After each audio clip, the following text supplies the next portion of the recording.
This channel does not promote any violent, harmful, or illegal activities. All content provided by this channel is meant for an educational purpose only. Anubrata মণ্ডলকে দেখে একটা বাংলা গানের কলি বারে বারেই মনে পড়ে, কাহারও সমান নাহি যায়। দিনকাল মোটেই ভালো যাচ্ছে না অনুব্রত মণ্ডলের। পুলিশকে হুমকি অনুব্রত মণ্ডল এর আগেও দিয়েছেন, প্রকাশ্যে সেই ভিডিও ভাইরাল হয়েছে, বিভিন্ন সংবাদ মাধ্যমে দেখানো হয়েছে, তা নিয়ে চর্চা চলেছে, রাজনৈতিক মহলে তা নিয়ে জোর আলোচনা চলেছে।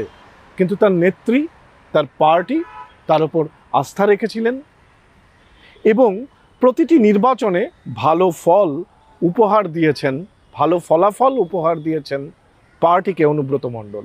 7 খুন মাফ, তাকে নিয়ে কেউ খুব একটা ভাবেনি এবং তাতেই, এই শক্তিতেই, নেত্রীর এই আস্থাতেই বলীয়ান হয়ে অনুব্রত মণ্ডল কখনো প্রশাসনের ব্যক্তিবর্গকে, কখনো বা দলেরই তার গোষ্ঠীর, তার বিরোধী গোষ্ঠীর মানুষজনকে আক্রমণ করেছেন। এসব তো কারো অজানা ছিল না। কিন্তু আজকাল দিনকাল বদলেছে, সময়টা খারাপ যাচ্ছে অনুব্রত মণ্ডলের। তিহার জেলে বসেই তিনি উপলব্ধি করেছিলেন যে তার রাজ্যপাট চলে গেছে। ফিরে এসে ভেবেছিলেন সভাপতি পদটা রয়েছে, তার সদ্ব্যবহার তিনি করতে পারবেন, সদ্ব্যবহার করবার চেষ্টাও তিনি করেছিলেন। কিন্তু ততদিনে পার্টি সিদ্ধান্ত নিয়েছে যে বীরভূম জেলা চালাবে কোর কমিটি, এবং কোর কমিটি কথা রেখেছে। কোর কমিটিও ব্যক্তি অনুব্রত মণ্ডলের মতো ভালো ফলাফল দিয়েছে নির্বাচনে, ফলে কোর কমিটির একটা প্রাসঙ্গিকতাও তৈরি হয়ে গিয়েছিল। সভাপতি পদটা তখনও ছিল অনুব্রত মণ্ডলের। তিনি ভাবছিলেন যে এই পদ আবার তিনি আগের মতোই সদ্ব্যবহার করতে পারবেন, কিন্তু শেষমেশ সেই পদটাও খারিজ হয়ে যায়। এখন আর 5 জন কোর কমিটির সদস্যদের মতোই তিনি একজন সাধারণ সদস্য। যে কাণ্ড হলো, যা ঘটনা প্রবাহ, তার জেরে পার্টি যেভাবে তাকে ক্ষমা চাইতে বলল প্রকাশ্যে, এবং পার্টি যে পদক্ষেপগুলি নিল, 4 ঘন্টা সময় বেঁধে দেওয়া, না হলে শোকজ করা হবে, তারই 1 ঘন্টার মধ্যে তিনি প্রকাশ্যে বিবৃতি দিয়ে ক্ষমা চাইলেন।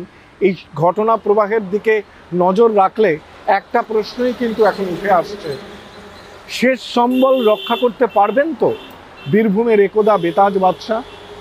কোর কমিটির সদস্যপদ থাকবে তো এত ঘটনা ঘটবার পরে? এই কথাটা কিন্তু নিঃসন্দেহে, এই প্রশ্নটা কিন্তু নিঃসন্দেহে তৃণমূলের অন্দরে এবং রাজনৈতিক মহলে চর্চার কেন্দ্রবিন্দুতে রয়েছে। যদিও এ সংক্রান্ত ব্যাপারে পার্টির কোনো চূড়ান্ত সিদ্ধান্ত এখনো পর্যন্ত সামনে আসেনি। তবে যেহেতু সময়টা খারাপই যাচ্ছে অনুব্রত মণ্ডলের, আগের মতো দিনকাল নেই, তাই এই শেষ সম্বল তিনি রক্ষা করতে আদৌ পারবেন কিনা তা নিয়ে নিশ্চিতভাবে প্রশ্ন থেকেই যাচ্ছে।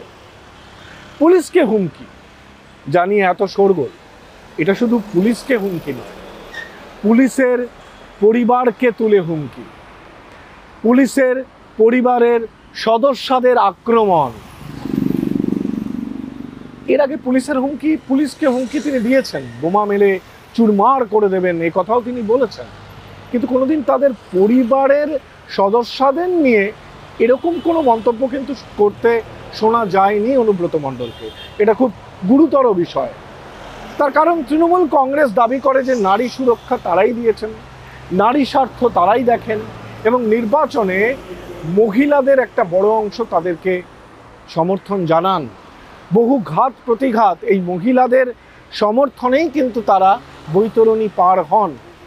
সেক্ষেত্রে দাঁড়িয়ে একজন পুলিশের পরিবারের সদস্যদের আক্রমণ করছে দলের বর্ষীয়ান নেতা, এটা কোনোভাবেই তৃণমূল কংগ্রেস দল মেনে নিতে পারে কি?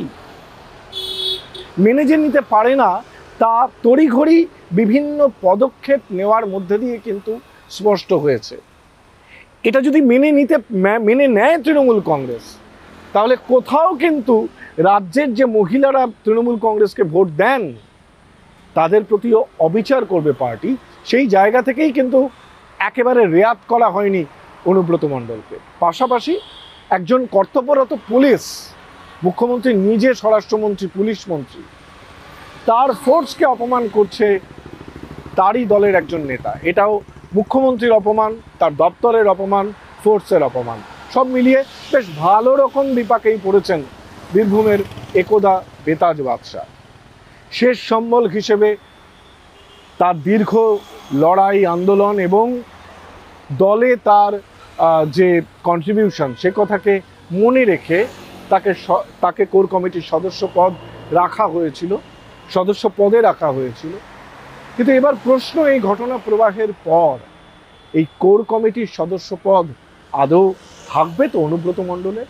শেষ সম্বল রক্ষা করতে পারবেন অনুব্রত?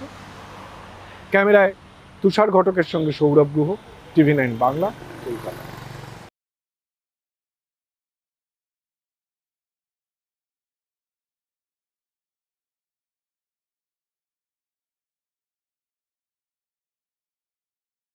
ক্লাস 10 ও ক্লাস 12 এর পরীক্ষা শেষ, রেজাল্ট আউট। এরপর কি পড়বেন, কোথায় পড়বেন, সুলুক সন্ধান এখন হাতের মুঠোয়। TV9 বাংলা এডুকেশন এক্সপো 2025, কলকাতার সবচেয়ে বড় এডুকেশন এক্সপো। ডিগ্রি না ডিপ্লোমা, কোন কোর্স করবেন, কিভাবে প্ল্যান করবেন নিজের ক্যারিয়ার, সব প্রশ্নের উত্তর একটাই। TV9 Bangla education expo. একই ছাদের তলায় থাকছে নামকরা সব ইঞ্জিনিয়ারিং কলেজ, বিশ্ববিদ্যালয়, মেডিকেল ও management institution. TV9 Bangla education expo 2025, 31শে মে ও 1 জুন বোস ইনস্টিটিউটে, কলেজ মোড়, সেক্টর 5, সকাল 10টা থেকে সন্ধ্যে 7টা পর্যন্ত। এন্ট্রি একেবারে ফ্রি।